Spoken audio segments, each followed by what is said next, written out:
Great evening, everyone. Welcome to the virtual roundtable. If this is your first time here, we want to welcome you. If you're watching this on YouTube, we want to thank you for tuning in. Make sure that you like, subscribe, and hit the share button. My name is Kaya, Lady K. I'm the host of the roundtable. Truly, it's a blessing to be here and to have each and every one of you here.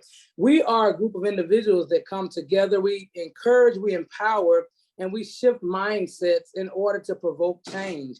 Just a group of people that love to have real conversations with real people about real issues. So, and this is an interactive platform as well. So feel free to use your reactions button to raise your hand and speak if you would like. Our speaker will also give a place for comments and different things as well. So we're looking to have a great time this evening. I like to always open us up in prayer, so I'm going to go forth with that. God, we thank you for this day. We thank you for each and every person that's gathered here today. God, I ask you to cover them, and we pray a special blessing on them, God, whatever their need is, whatever the desire of their heart, God, you meet that need right now, just for their faithfulness, their loyalty, God, and their long suffering, God. We thank you now, even for every lesson, God, that you've showed us, everything that we've learned, God, everything that you taught, and the people that you've connected us with, God. We appreciate you for those divine connections. We ask you to cover us right now. Send your anointing, even on this platform right now. We'd be so careful to give you praise, honor, and glory. We bind up the will of the enemy and we bring his works to naught. In Jesus' name I pray, amen.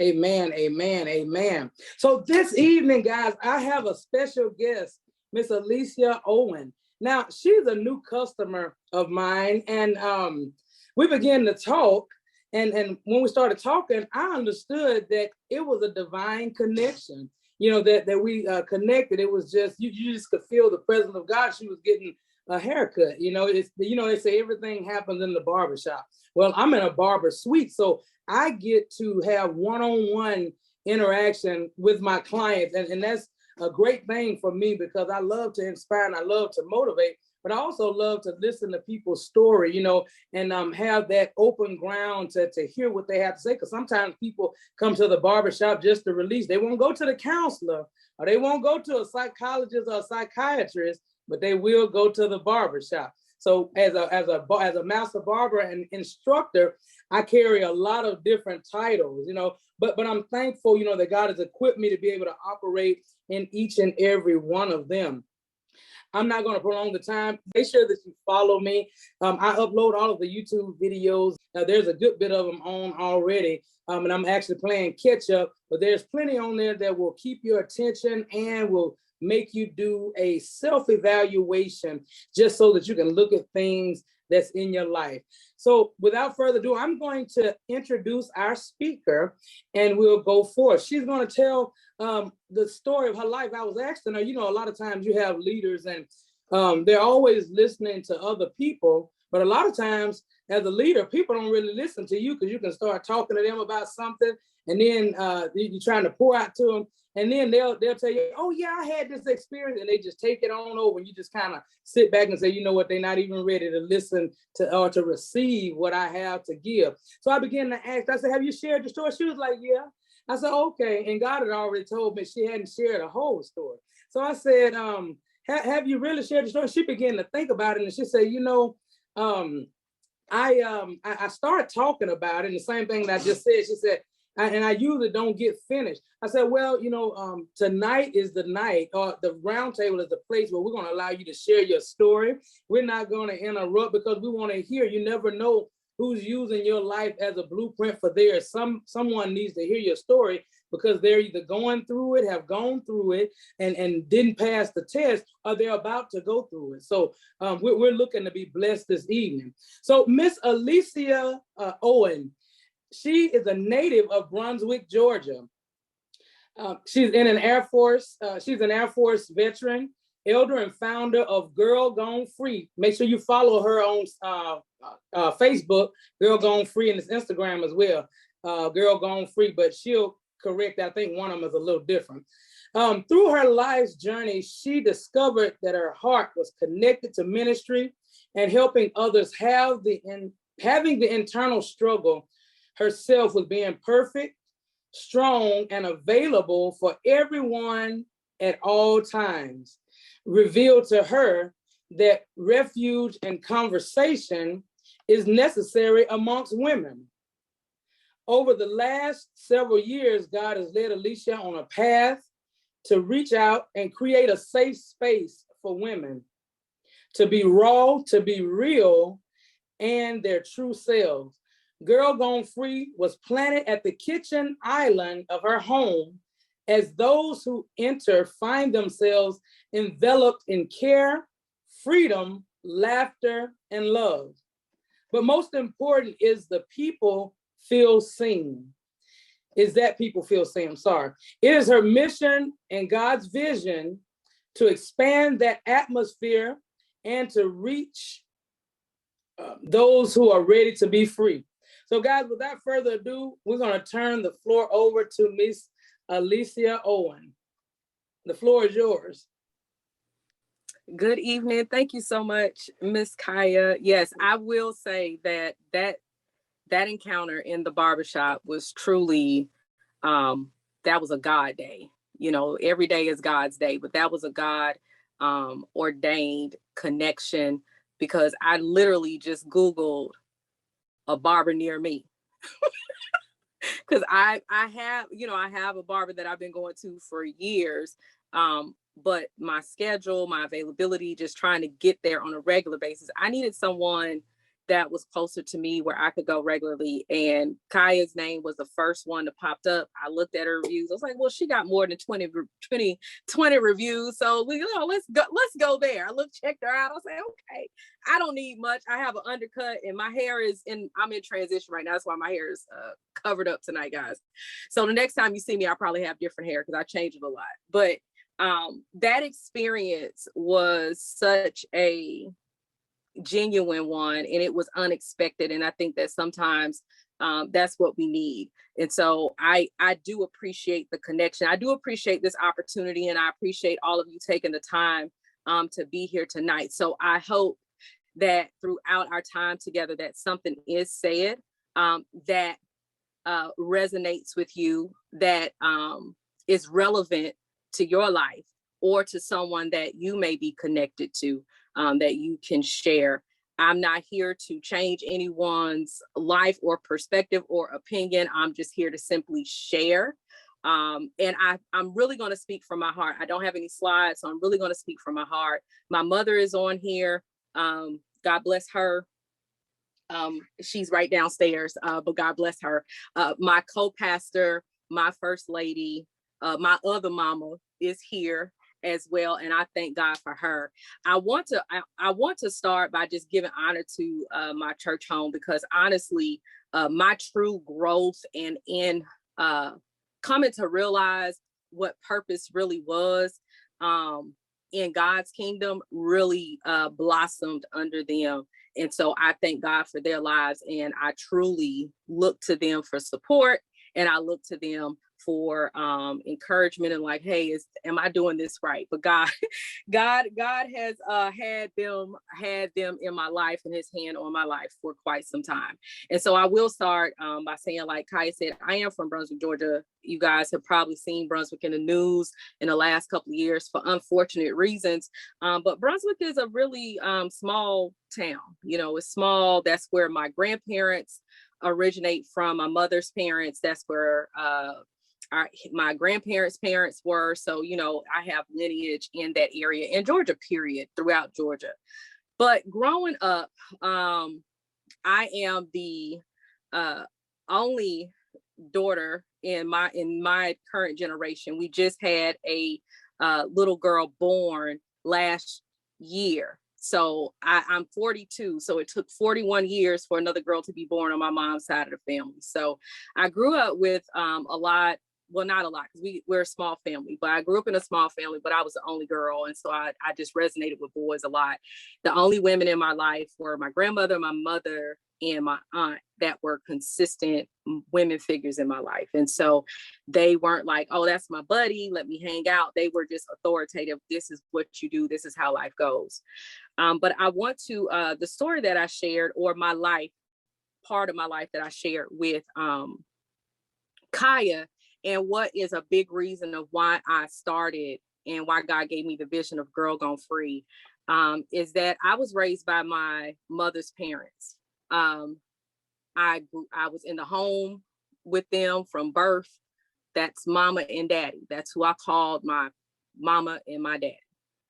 My mother was there, very early on, but the circumstances in her own individual life, and she's here and I spoke with her. My mother is a walking miracle. She has her own portion of this that's real to her experience, my experience. My mother growing up in the 60s and 70s and 80s, they partied a lot, and my mother was an alcoholic. My mother did drugs. She dabbled out there. And my grandparents and my grandmother specifically just had very little room for a lot of the things that were happening. And so their own relationship experienced some things, which I think was a part of why my mom even did some of the things that she did. It was just that mother-daughter struggle that they experienced. And I started realizing that as I started growing up, that this really ain't that she didn't want to be a mother. This is, and that wasn't a narrative that was given, but sometimes we tell ourselves stories about why things happen. But my mother wasn't there. I've never called her mom. I never called her mama. Now that she lives with me, we have that interaction. We have that that bond, that interaction. But she's not offended by that. Like, I call her by her first name. And Kaya had asked me, what do you call her? Well, I call her by her first name. That's her name. I was a very practical, very blunt, straight to the point type kid. And she can attest to that, with her and my father. I was just very straight because it had to make sense to me. If it didn't make sense, I didn't play all these games with folks. It didn't make sense. But I was raised by my grandparents, and my grandparents were born in the late 20s, early 30s. And so I pretty much kind of grew up with an old type of spirit and just a very experienced way to look at things. Like, people, will say, "Oh, you're mature." No, I just had to understand. I had to get to an understanding quick in order to live my life. I think that where my mother and her life went, I'm only going to speak from the perspective of my mother. I might bring my dad in a little bit, but I'm only going to speak from the perspective of my mother, because it is the home that she was raised in. It was her family that cared and nurtured me. It was her family that kept her relevant. Like, I didn't grow up in this family. And this is one thing that I'm so appreciative of. There was never a time where they tried to eliminate her from our lives. If she wanted to come visit, she and was able to come, she came. There were times where I saw certain things, her going into rehab and stuff like that. I've witnessed things like that. I witnessed those episodes. But there was never a time where the back end of the work, the behind the scenes work that her parents were doing, there was never a time where people were trying to cut her off from us. And there was never a time where they were saying bad things or untrue things. Like, my grandparents, really, they told us the truth. We knew that was our mom. We knew they were our grandparents. They adopted my brother and I. So I have an older brother, and they adopted my brother and I. And so they are legally my parents. This is my sister mama. It's like some backwoods Bama stuff. This is my sister mama type stuff. But I've always had this this desire, I think, because I had to grow up. I was their daughter, along with my aunt, which is my mom's older sister. I was their daughter. I wasn't given a whole lot of room to make a lot of mistakes. Like, some of the things my brother could get away with, I really couldn't get away with. And that's because mama kind of ran the house. Daddy worked and mama ran the house. And so there was really no room for mistake. And it didn't help that when I was younger, I looked exactly like her. So they would call me by her name. And I'm like, that's not my name. and I would be reminded when I would get in trouble, well, you're not going to do that. Well, I'm not shaking no babies. Well, I'm not doing that. And, let's be clear. My mom had me and my brother when she was an adult. She was 21 and 23. She wasn't 17, 16, 15, which there's nothing wrong with that, but that wasn't the case. But my grandmother was just so fearful. I just didn't think she wanted to lose anything else. I really felt this sense once I stop being annoyed. I started really paying attention, and I could sense that she missed her child, and she just wanted her child to just get right and be right. And at the same time, now that my mom is here with me, and we have this relationship, we always had a relationship. She's been able to tell me some things that we never knew about, and I know nobody else in the family knew about. Like, at the same time of us trying to grow and do these things, she was actually living in her own hell and desiring to be and find the strength to not just be okay, but to be consistent in her soberness and being consistent in her sobriety and loving herself enough to say enough is enough, And so I say all that to say that life has taken me on this journey of getting it wrong, not really looking to women as friends. Like, I've had friends and I have female friends, but I didn't look to them to let me come tell you about my issues. Like, we hung out, we had a good time. I could resonate. I listened to you. I know what type of friend I am. But I think that there were times where when I was vulnerable with people, they took advantage of that and it was mishandled. And when your vulnerability is mishandled, there's not a whole lot I'm going to say. There's not a whole lot that I'm going to share, or I could not appear weak. Like, in my life growing up, there was no time to cry. There was no time to be weak. There was no time to just sit there and wallow in it. What it did was, and my husband points things out sometimes very subtly, he told me that I'm like a shark, that I just keep moving.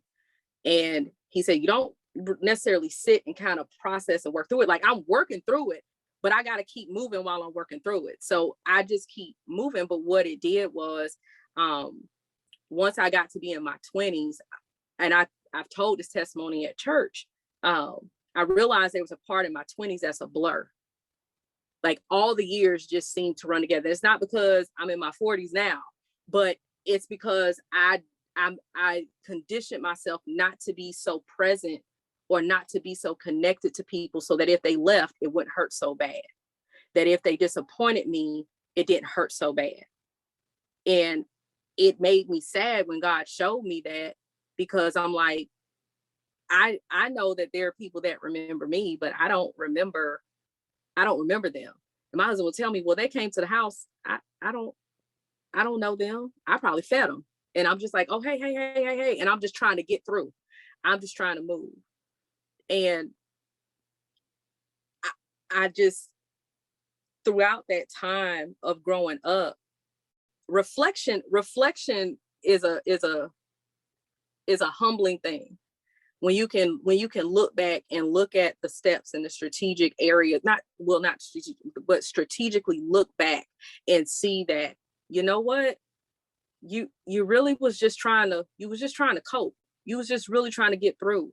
I really didn't understand a whole lot of things. But what I realized was that they were people. Like, my mom is a person that had a whole life before she had me. And I think, and I've heard this, well, why wasn't I enough for such and such to get it right? Why wasn't I worth it? Why wasn't I this? Why wasn't I that? What I've realized is that there are some that at the time, that might be their desire, but they might not even have the capacity to be enough for themselves. And my mother could have just taken me and my brother and said, nope, those are my kids. They go on with me. That would have been selfish, but she left us in very well capable hands. And I remember there would be times she would come to visit. One specific time is pictures of us. I think I was like 11, 12 years old. And I remember got my hair pressed, and we had these little outfits. I had my outfit laid out because I wanted to not look messed up. You know, you want to look good. You want to look how I look. I know you've been gone, but look at me. I'm pretty. I'm this. I would be in anticipation for her arrival. I know I would probably act stank when you came, and I'm so sorry. I was a kid. I know I'd be like, girl, whatever, but I was so happy to see her do well. I remember there were times going through life where I would have these moments where I would just I didn't talk to her. Like, I didn't have her number. I remember not having her number, not knowing how to, I would get updates from mama. I would get updates from my grandmother and stuff, but I didn't talk to her. But I would always pray that God, please don't take her until we can come back. Don't allow something to happen to. I wanted God to give her enough life to live life fully. That was one of my prayers. I wanted God to give her enough life to see that she was forgiven. I wanted God to give her enough life to see that we're really not mad. Like, we really let that go, and just help me to not be disconnected, because it's easy for me to disconnect. It's easy for me to just, all right, well, that's you. That's what you're going to do. I'll just be here when you're ready. But I'm not going to chase. I'm not going to beg. I'm not going to do those things, because what I found myself doing as a result of that brokenness, because I didn't think I was broken. Kaya asked me, when did you realize those were your grandparents? I said, I think I always knew they were my grandparents, but I never called them grandma, grandpa, granddaddy, grandma. I never did that. And in all actuality, I've never had the grandparent experience. Never. Because my dad's parents, that's a whole nother session. He wasn't raised by his mama, and his daddy was doing something else. I met his daddy in a car with the window down. Hey, sir. That's it. That's the only time I met that man.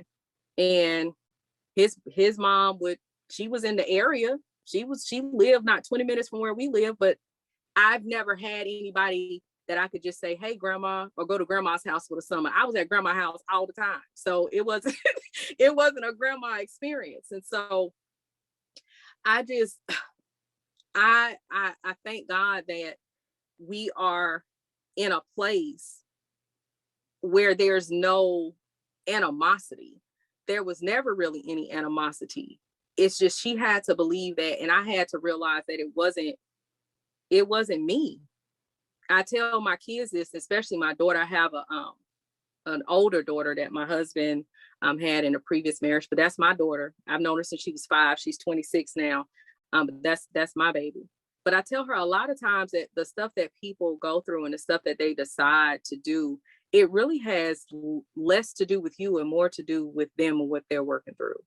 And so I think that in holding people accountable, we don't have to remind them of their mistakes. We don't have to remind them of their absence, because what we do and what I dealt with was rejection. I found myself, I remember the point I was going to make. I found myself when I wasn't trying to chase behind my parents, because they were adults and doing their thing. I chased behind the approval of my peers. I accepted things and treatment from girls, from guys, just to be liked. I was 50. I was rail thin with a big head, buck teeth, and plaits on my head. And that was I wasn't the in girl. I tried to fit in. I asked my grandma for a jerry curl. She told me to get out of her face. I wanted all types of things. I wanted to be like everybody else. I wanted to be accepted because I didn't look like, I didn't act like, I didn't come from, my experience was a little different than everybody else's. And so I accepted things. I accepted being mistreated. I accepted being bullied. I accepted being overlooked just to try to be accepted. And what that then turned into, so in elementary school, that's what I went through. And then by middle school, I was like, well, I'm sick of this. I'm going to stand up for myself. But I took it from one extreme to the other, where I was trying to be, just humbling and, it's okay, till, I'm going to get you before you get me. And so then that became my persona. That became my mechanism of protection, where I was just angry and I was just mean to people. But I walked around just holding my breath, just waiting on the next thing to happen. Kaya asked me what should the topic be in it, and I said exhale. And she said, why exhale? And I've been doing some, doing my writing and studying. And I want to share with you guys that we literally walk around holding our breath, waiting on the next storm to happen. We literally walk around just, and when you're holding your breath, you're not living. You're not living. Even when you're taking short little breaths, we're in full Lamaze mode. Like we're in full like panic mode. Like we're just going through, taking those little short breaths because we're afraid, or I can't be fully immersed in this. I can't fully experience this because I can't give too much to this. I'm just waiting on the next thing to happen. I got to a point in life where I decided that my response was going to be different. I may not be able to change my circumstances. I may not be able to change what happened. I can't go back in the past and create this life that I think I may have wanted. I can't go back and change that. But what I can change is my response. What I can change is how I handle it, how I respond to it, right? I can't change it, but I can be sure, and I can make sure that it doesn't happen again and that it doesn't continue. I can help others. I can pour into my children and try to give them the confidence and reassure them that they are seen, that they are heard, that they're not abandoned, that they're not rejected. I can make sure that it doesn't continue. But I really had that revelation years ago that I don't always have to respond that way. I really felt like that was a power thing. I really felt that made me look strong, that I could just show like I'm weak by just being just short and just not caring. I cared about the people that I cared about. If I didn't know you, yeah. If we didn't go through anything together, yeah, I don't know you. Like that didn't matter to me. I had to change that because I didn't know how. I think that in all of the things that have occurred, and I'm really giving like, some of the cliff notes of life, all of the things that have occurred, I didn't know how to receive good. I didn't know how to receive good things. Our mama, was not an affectionate, warm, soft. She was not a soft person. She was loving. She cared. She was caring, and she took care of us. But all the hugging and kissing and I love you came after a beating. Don't you know I love you? Don't you know I care about you? So it wasn't those things that we got on a regular. And so me even meeting my husband, getting love, I was like, not even from him, his family, the women in his family hugging and I love you, baby, and how you doing? And I'm just I could not. It was hard for me to receive it. And my first lady can attest you, the first day that we walked into their church in Spokane, Washington, my husband knew them. This is how we're all connected. My husband knew them way before I met them at his first base in North Dakota. Years later, we're in Spokane, Washington station together. And I told my husband, look, we need to find a church because, our marriage we got married. I was pregnant and we had a baby 9 months later after we got married. So we were everything was just moving fast for us. And when we got to Spokane, all I felt was we need to get somebody to church. I don't know what we're about to experience here, but we need to get somebody to church. So he said, yeah. So I think I saw my old pastor at the base library and I'm looking at him like, well, when did you see him? So he saw him like weeks before and he just happened to remember. And we go visit.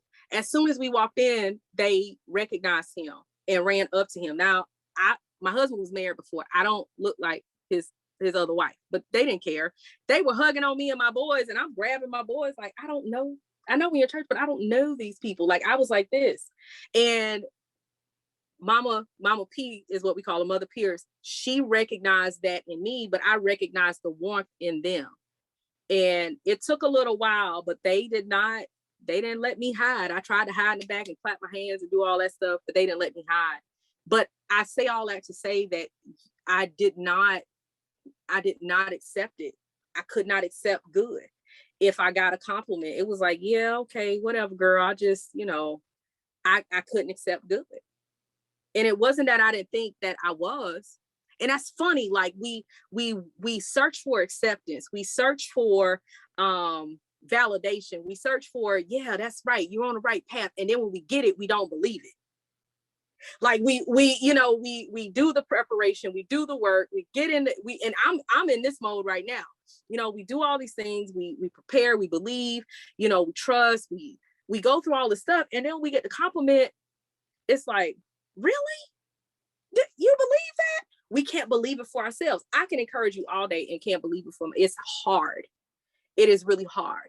And I think that there are times where when we look back, there are three things that we are subjected to. It is what we've learned, what we've experienced, and what we give as a result.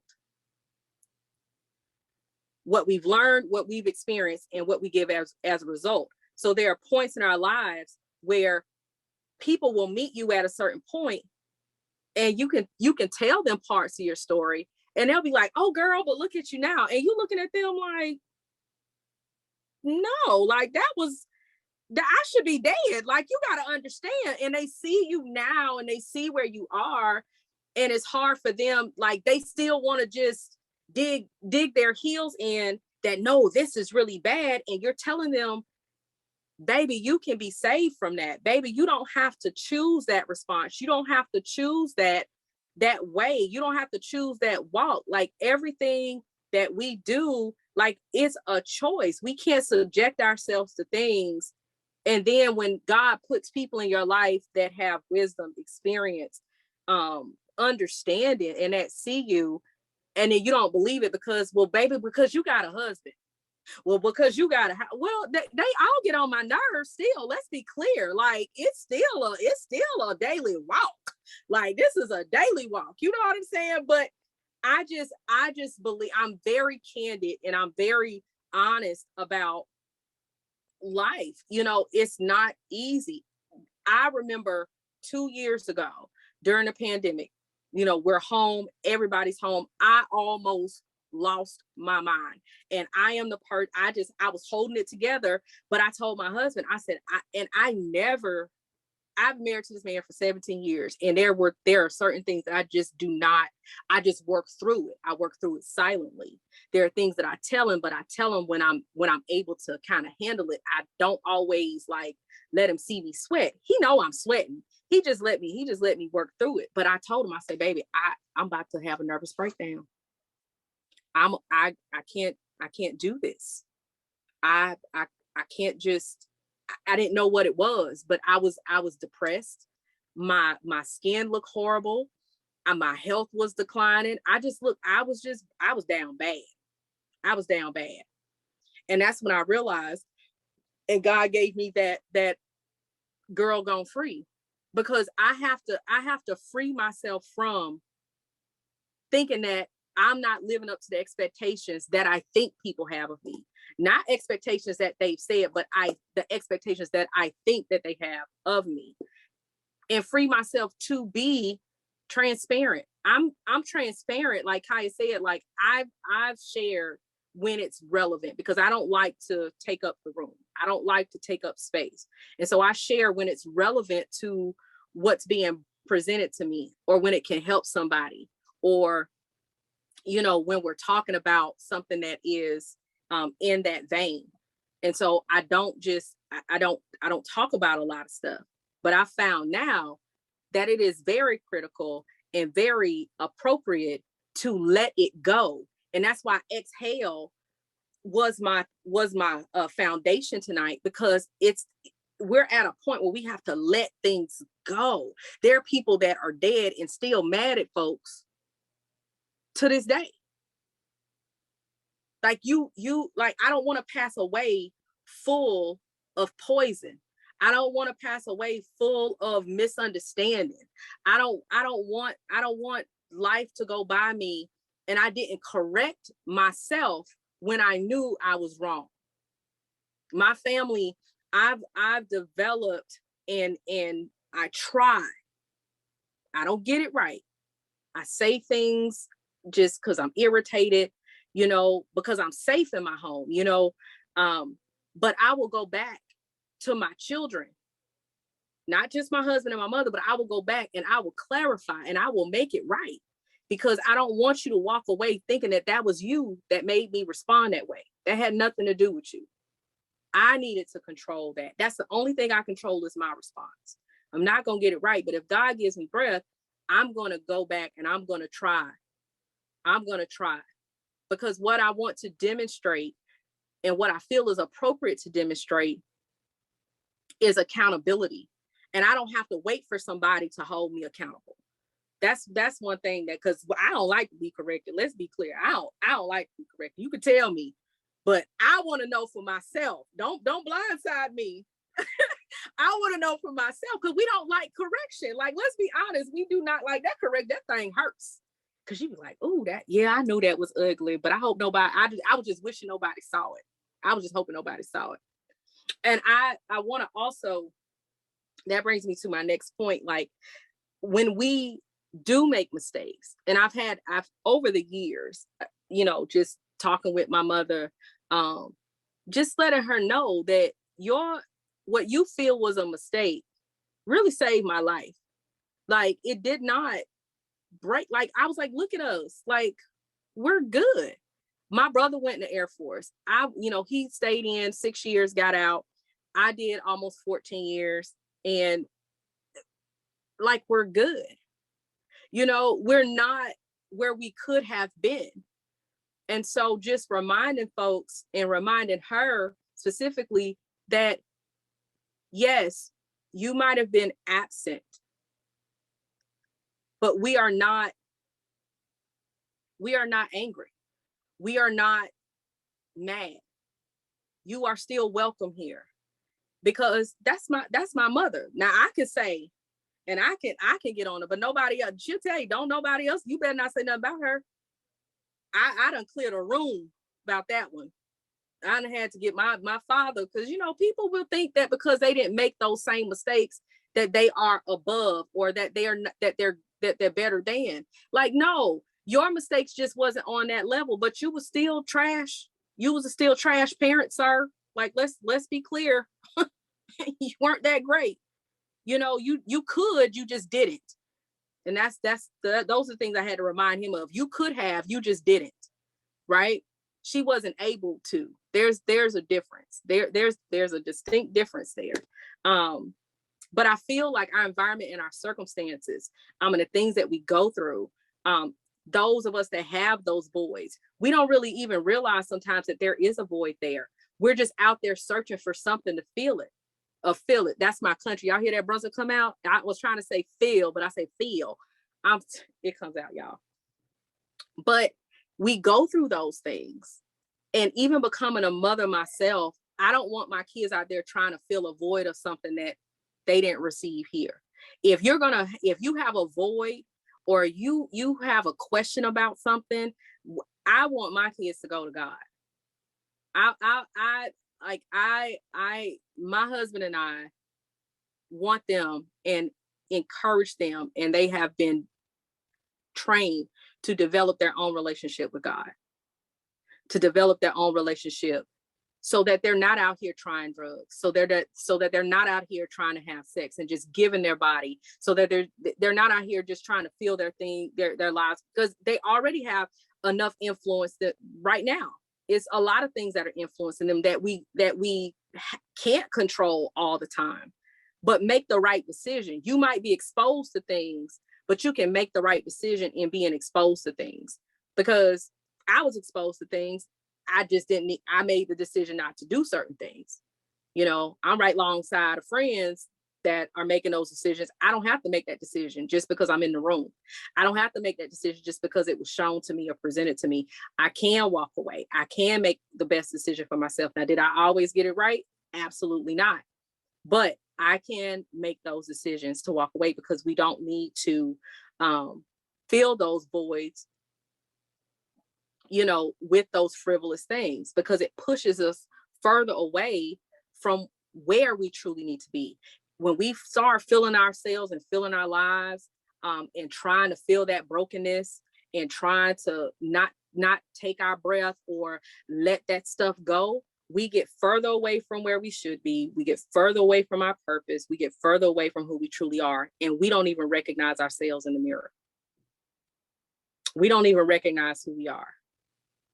And that's where I had gotten to that point where I was just doing. It was like robotic. I was just doing, and I didn't recognize myself. But as mothers, so as I got married, became a mother, even being a stepmother to my daughter, I wanted to be a different stepmother than what I had. If she ever see this, hey, but I wanted to be, y'all, I wanted to be a different stepmother. I never saw myself having a husband that had a child, but the heart wants what heart wants. And that's just where it ended up at. But I didn't want her to experience me as just her dad's wife. I didn't want her to experience me as just, oh, that's just that lady over there. I wanted her to still feel like, hey, we got you. Even when we had her brothers, I knew that was because they're 10, like she's 10 years apart from my first son. And so that's a long time to be the only kid. And so even with me being her stepmother, I belonged just to her, you know, so she had to share. And so I wanted to be a different type of mother. I talk with my kids. I get on them. I might talk crazy to them sometimes, but we talk, my husband as well. But I didn't want to just provide. I didn't want to just throw things at them. I didn't want to just ignore them, not know what they were doing, but expect them to be making the right decisions. My kids, even when me and my husband go on dates or we go out the house, they're wondering where we're going because they're always with us or we're always in the home. So they were never like dropped off or pushed over here or gone somewhere for the summer or anything like that. They've always been with us. And so I wanted to just be that different type of mother. But I realized also in being a mother, as a kid, as a daughter, I had to realize that our mothers are also going through their own stuff simultaneously. Like we're dealing with our own stuff as we're raising kids, or we're dealing with our own stuff as we're trying to help our kids work through their stuff. I just pray that how I am as a woman, how I am as a mother, don't do too much damage to my kids. I just don't want them to be in therapy for too long if they do go to therapy. You know, that's my prayer, because yeah, mama wasn't talking that much. Yeah, I just didn't, I might have dismissed you one day, but I don't want what I'm dealing with to be such a heavy burden for them that they can't recover from it. And I want to say that we have blind spots as leaders, as ministers, as people, as women, as men. We have blind spots. We only know what we see. We only know from our perspective. I think that when we grow, when we can make room for and have the capacity to invite other people's perspectives. If someone say, hey, I noticed this, I don't know if you were aware, to receive it. I used to take it as, oh, they don't like me. You know, sometimes we could take correction as rejection. And I had to stop doing that, because I realized that when people aren't saying stuff to you, they don't care. The right person that speaks to you in the right way wants you to grow. Because there are some things that have to get cut off. There are some things that have to be pruned. And there are some patterns that have to cease and decrease. My grandma used to say, everybody's not going to tell the same lie. So at some point, you're going to have to listen. You're going to have to pay attention to what's being shared. And I realized that once I left home and was in the military, and it was just that bravado that I just carried. Yeah, you're smart. Yeah, you're a leader. But that approach is all wrong.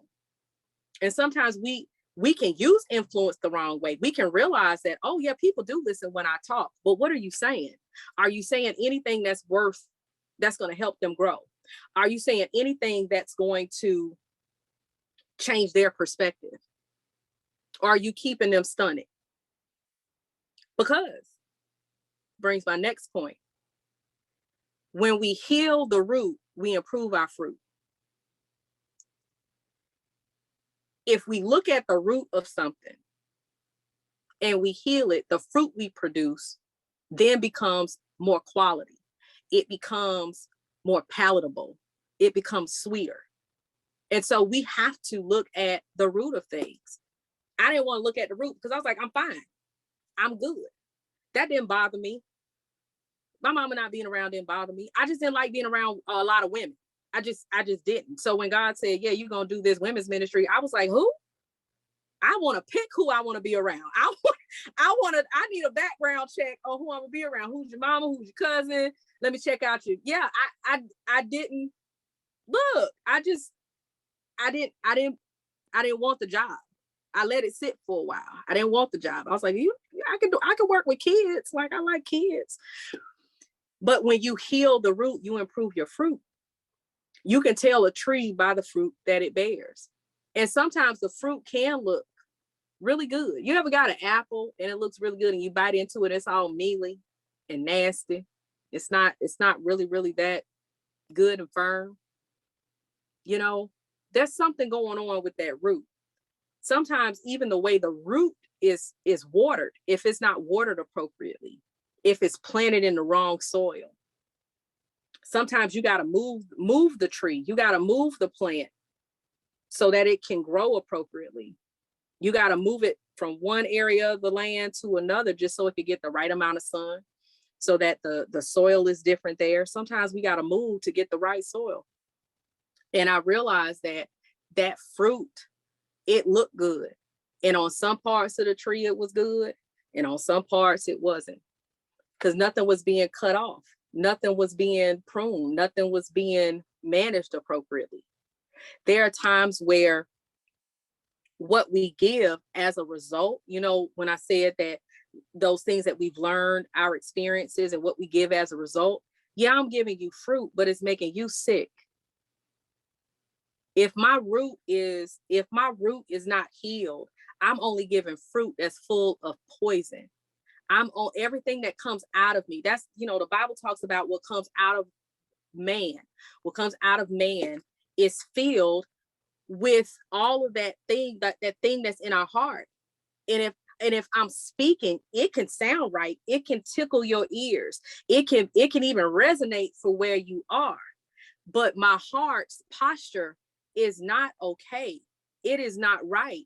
And I could lead you because of that influence, because of those words, I can lead someone down a path that they're not equipped to handle. The fruit that we bear is so important. I really feel that in my it's so important to me because I'm walking this walk now. It's hard because there are still things that I don't understand. There are still things that I haven't not even necessarily made peace with, but I okay. You know, I'm still trying to understand things because that fruit is a representation of the root. It's a representation of what's underneath. I work for the Department of Public Health. I'm the director of workforce learning. And so I teach these managerial classes and soft skills or whatever. We go over this cultural competency. We talk about this iceberg. And there's only so much that we see on the surface of someone. There's only so much that we see.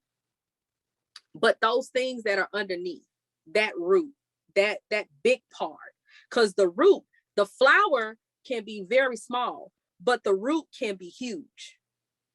the root of a tree, the root of something that looks just very minuscule, it can run deep. It can run deep. And those things that are keeping that tree, that plant, that fruit tree rooted in the ground is attached to something. If you've ever like dug up a tree, dug up a root, you may get the ball of the root, but those tentacles, those things are attached to other things in the ground. And there are a lot of times in life, guys, where we don't even know where that stuff is attached to. Because it's 20 years ago, 30 years ago. We don't even know where those roots are attached to. And so when we talk about doing the work, it's not about talking crazy or going off of somebody or getting something off your chest. It's doing the work. Even if God, I cannot go back and pinpoint the exact day, hour, time, minute, location, my response is still going to be good. My response is still going to choose right. My response is still going to show love. My response is still going to show care. Even if I don't understand it. Even if that wouldn't have been my choice. Because a lot of times we want to put what the choices that we think we would make, we want to put that on other people. Well, I never would have done that. Well, you've never been faced with that. I don't know what it's like to be addicted to anything other than, wanting to not do anything. I just want to sleep sometimes. And even then, I be lying, y'all. I don't sleep like that. But I don't know what it's like. I know how to make my no mean no.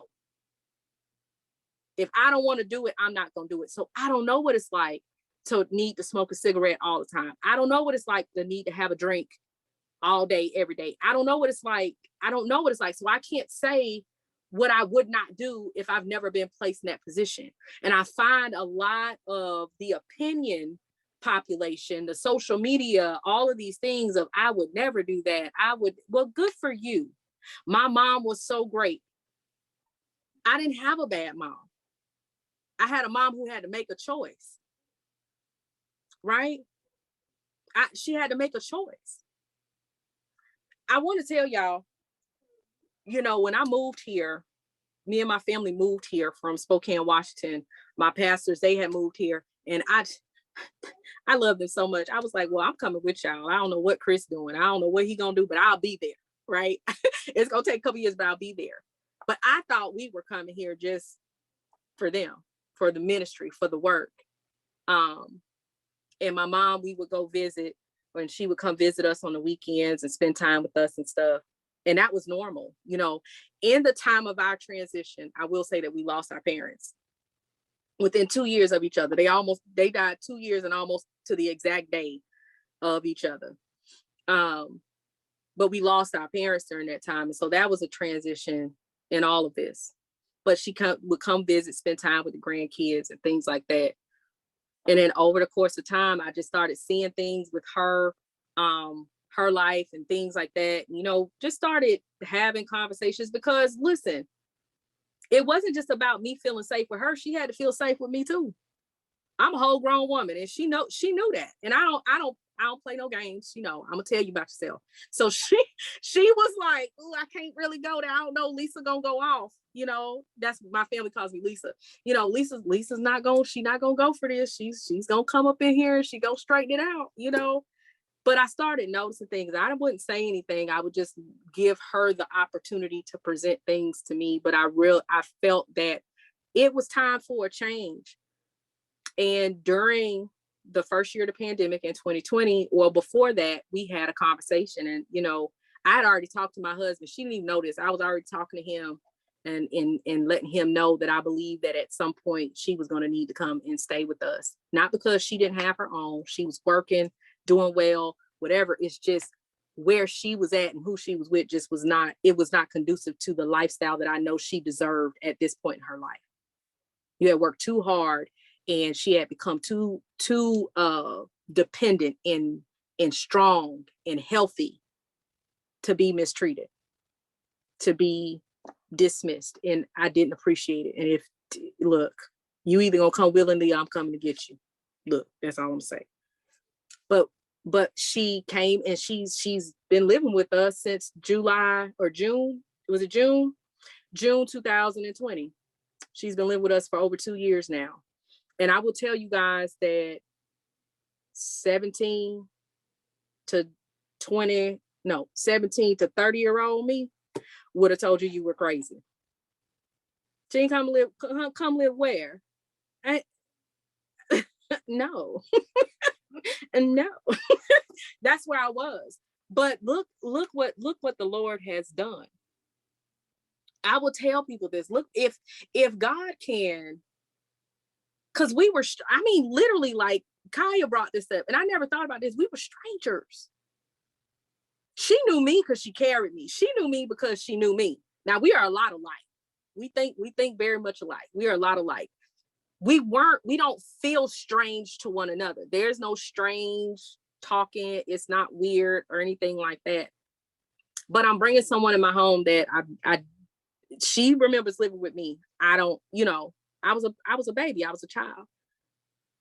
This is someone that she don't know my habits. I don't know her habits. Now she got to learn my husband's habits, our kids, all this stuff. We're learning and we're growing together. But that was something, because when I married my husband, that wasn't part of the package. That was not part of that didn't come with me. It was just me, and everybody else had their stuff, but I thank God because he allowed for that reconciliation to happen. He allowed for that forgiveness, for her to see that she was truly forgiven. We all had moved on, and I think like in a lot of her, she just kind of was looking like, why y'all not mad? Sometimes when you mess up, you want somebody to yell, you want somebody to be angry. I just think that she wanted us to be angry. We were just like, no, because we got a bunch of kids. Ain't nobody got time to be angry. I'm trying to raise them. It's time to move on. But I really feel that where we are now, and even learning certain things, the space that even over the last couple of years that has allowed her to feel safe and even share certain things with me that I had no idea she had dealt with or were dealing with during her time not with the family, was a lot. And it made me have more appreciation for what we have now. So me looking back on things and me trying to figure out things takes away from what we have right now. And so I try not to even, that's I can't change that, but I can be present for where we are right now. And I said all that to say this, that I know that there are women, men who were raised by their parents, but don't have a relationship with their parents. Sometimes it's appropriate, because sometimes people, sorry, that's just where we are. Sometimes people just don't need to be in your life. But I know, and I've seen God do those things and reconcile those things in my life. But you got to be in a position to receive it and be open to it. If I wasn't open to it, I don't know where we would be. If I wasn't open to just even listening or trying to understand, I don't know where we would be. Even my aunt, she's like, God, I appreciate you for having that capacity. She's not living with me because she got to. She had her own place. This is just home, and she needed to know that she was welcome home. I feel that in that exhaling and that letting it go, it gives us an opportunity to heal. I'm a student of trying to figure things out and understanding, because Kaya, you asked me why that word exhale. And so I took a deeper dive and looked into why exhaling is important. Because, we only take that deep breath in and let that deep breath go. Exhaling is important because when we blow that air out, and this is what I wrote down, when we blowing air out, it stimulates our parasympathetic nervous system, which is called the PNS. The PNS governs the relaxation response that combats stress and enables us to relax, digest nutrients, express ourselves, heal, and recover from trauma and injuries. I don't know where you may be in your life right now. I don't know what may have occurred, what may be swirling in your mind. Because if you're like me, even the stuff that has happened, even the stuff that you came from, like me, from a little town in Brunswick, Georgia, you know, growing up on Stonewall Street on the other side of Martin Luther King Boulevard, you know, a mother that dealt with addiction, a father that showed up when he was given permission to, you know, not have a relationship with another part of your identity. I don't know where you came from or what your origin story is, but I know that if you're here, and I know that if you've been given another chance, God embraces the broken. God has put us here, the broken, to the bent, the healed, the overcomers, the people that are seers, those of us that are reachers, to encourage others, to inspire them, to help them along the way, to know that you can heal and that it's okay to stop holding your breath.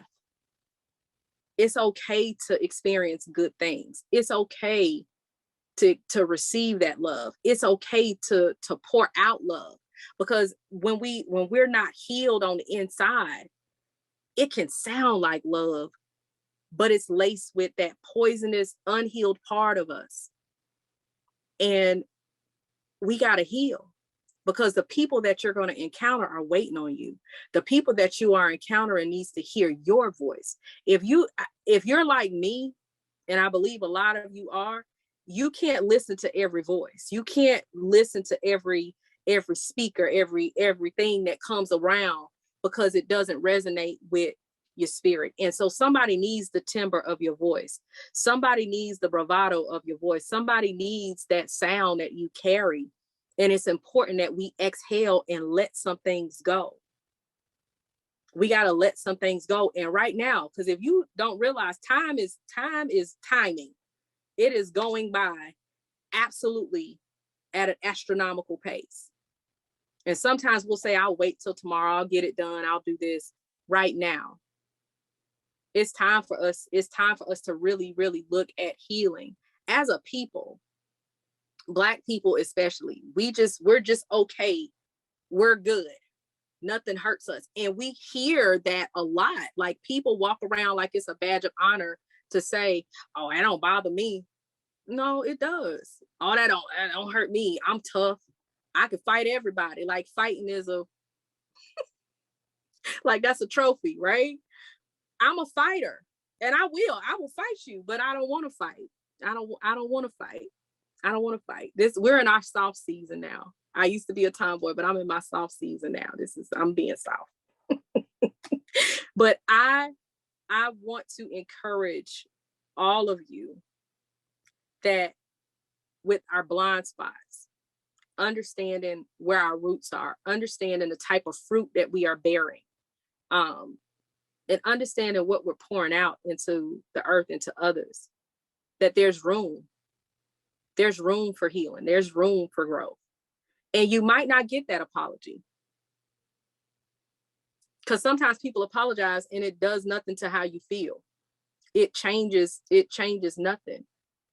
And so sometimes understanding that you might not get a full understanding and being okay to change your response, then you might be able to breathe and exhale. I have so much, but I'm gonna stop right there. I hope something was said about the good, the bad, the indifferent, about our mothers. Our connections to our mothers really do impact our relationships outside of the home. And so I hope that I hope that helped. Oh man, that was awesome. It was so many nuggets dropped in the midst of that, and I definitely appreciate you. You could tell that you were raised by older people. That's the good thing, because they're gonna give that wisdom, and you'll see it coming, out of you, even at a young age. But that was good. That blessed me. And I know it blessed others on here as well. There's a few things that you said that really stuck out to me. And one of them, the main was, I put it in the chat box, I said, when we heal the fruit, we improve. When we heal the root, we improve our fruit. And a lot of times I realize that sometimes we can have issues, but what we do is we'll take care, kind of like put a Band-Aid over, and that will keep it for a little minute or whatever, because nobody wants to really do any deep diving or whatever, because that deep diving is going to make you really look at yourself and look at, some of the things that really have been deeply rooted in there. So we just kind of, like you said, cope through life. But it's a saying that they always say, when we don't address our childhood traumas, our adult relationships will. And I think it's so important that we begin to address those. And that's why, God pressed on me to start the Own Your Brokenness Foundation, and it's helping youth and young adults, but, helping them to be able to open up and talk about these issues before they get to adulthood.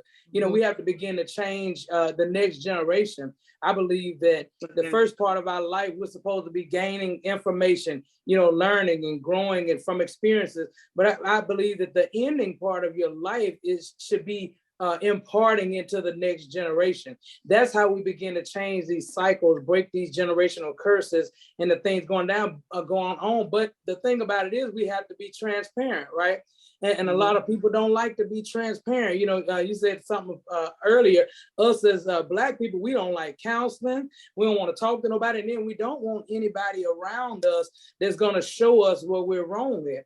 And I begin to tell people, those are the type of people I want around me. If you see something going on with me and you say that you're my close friend, you're in my circle, and you can't tell me, then that's a problem. You know what I'm saying? I really got to check my circle, because I put you in the circle because I trusted that if I had something on my face, you would let me know, right? If I smelled a certain type of way, you would let me know. If something was off, if I said something that, offended somebody, you would let me know. But a lot of times we don't do that. So definitely you blessed the round table today. My mother wants to say something. Go ahead, mother. You can unmute and talk. Hello, everyone. I'm Delphine. I'm Lisa's mom. Hey. It's been very good for me to hear her speak again. I've been through a lot. I should have been dead by now plenty of times, but the good Lord kept me for a reason. It's true that I left her and my son with my parents because I couldn't take them with me. That was not the selfish thing to do, but my time here with her has been truly amazing. And I thank her for that. I get to see all 6 of my grandboys grow up, and I still make mistakes. I'm still learning how to work this phone that she got for me. I don't have 6. Me and my brother have 3 apiece. Just let me. 3 apiece, that's right. Correct me, daughter. But she got 3 and my son got 3. But it's a blessing just to be able to be with family. When I was out there in the streets, I always told God, I want to be with my family. Through thick and thin, I kept saying that. I want to be with my family. And what got me to the place that I am, God bless my mom before she passed, she told me something. All those AA and NA meetings you going to, you teaching them people and they the teachers. You better get Jesus in your life. And that's what I did. I asked him to take me out of that nonsense I was doing. And I'm just thankful and grateful to be alive. Thank you. Thank you, ma'am, for being here and for sharing that. Truly, life is a classroom of lessons. So you never are too old to learn, and you're never too young to teach. So it's definitely a blessing that God is, as Lasagna said, restoring that relationship, that he's healing. And I know it's a process because a lot of times healing don't happen overnight. You have to go through some things, you know, and like I said, if that stuff is real deep, you can't get to that stuff in one day, right? It may take a time, a process, but you have to be willing. We have to be willing to go through the process. So thank you all for sharing that. If you all want to follow Alicia, follow her on Instagram at I'm a Girl Gone Free, or join. Is your Facebook group open for males and females? Well, the Facebook group is for females right now. Okay. Okay, Female. that's right now, because you know I'm getting everything off the ground and everything. But guys, you guys can follow me. Everything that I put in the group, I do on Instagram as well. Or you could just follow me or add me on Facebook, Alicia Owen, as well. So anybody can follow me on Facebook as well. The group is something that I just have exclusive to the ladies, and then I still post stuff on my personal page as well on Facebook. So that, you know, I'm connected to Kaya. So if you need to find me on Facebook, just go to her friends list, and I'm on there as well. And there's no S at the end of my name, so if you type in S, you're not gonna find me. So God bless you. It's hard to say that S on there. Right. It just goes. We really appreciate you for being here. Thank you so much. Yes, ma'am. And sharing your story. Someone was blessed. Someone was helped. And it definitely won't be the last time that we're going to have you here. I have a young man on here, and he'll be back. Definitely make sure that your faith is in the place. I'm going through this series now where I'm just allowing people to share their stories. You know, everybody has a story. Everybody's not ready to share their story, but there are some people that are ready to share their story. This guy that's going to be on here in 2 weeks, I call him my walking miracle. His name is Quan Taylor, and I actually was there. He's a customer of mine, young guy. He's younger than me, and he was in the service, and he came home and began to work. I'm gonna give a brief little bit, and he was shot about 15 times and left for dead. So you all, I'm gonna leave it right there. You gotta come back and hear his story. He's alive, he's moving, and God has really healed and restored him so that he can be a walking miracle in the earth. So you don't want to miss it. Follow me on social media as well, Kaya Loud, and I'll have flyers and things out about the round table. And I just want to give thanks to God for allowing me to be able to formulate my nonprofit, Own Your Brokenness Foundation. And this organization is going to create outlets, and this is one of them, the round table, but it's going to create outlets to allow individuals to be healed, to have an outlet where the ground is fertile so that they can begin to heal through music therapy, through mentoring, through a lot of different things. You know, we're restoring families so that those people in turn can go back and share that with the people in their community, and we're going to begin to change our world. We can't touch everybody, but we're going to touch the ones that God have connected us with. So thank you all for coming out. I like to close in prayer. God, we thank you for this day. Thank you for every nugget that was shared, that was imparted. We thank you for the people that are here. God, bless each and every one of them. Bless their families, everyone that they're connected to, God. We thank you now for the speaker and even her mom. God, touch them right now. Continue the restoration, God. Continue to heal them, God, and bring them to a full recovery, God, a full loving relationship, God. We thank you now for the individuals that will come, God, for the growth that's going to happen on the round table. And even as we go on this week, God, touch us, bless us, protect us, and camp your angels around us, and let no hurt, harm, or danger come to our dwelling place. We'll be so careful to give you all of the praise, all of the honor, and all the glory. God, if there's any sin among us, we lay it before you now, and we ask you to forgive us for our sins, and we thank you in advance for that, God. Hide us behind the cross, God, and cover us so that we won't sin against you anymore. And we'll be so careful to give you all of the praise, the glory, and the honor that is due unto your name, Jesus. We pray. Amen. Guys, if you haven't heard it today, I love you, and there is nothing that you can do about it. Y'all take care and be blessed.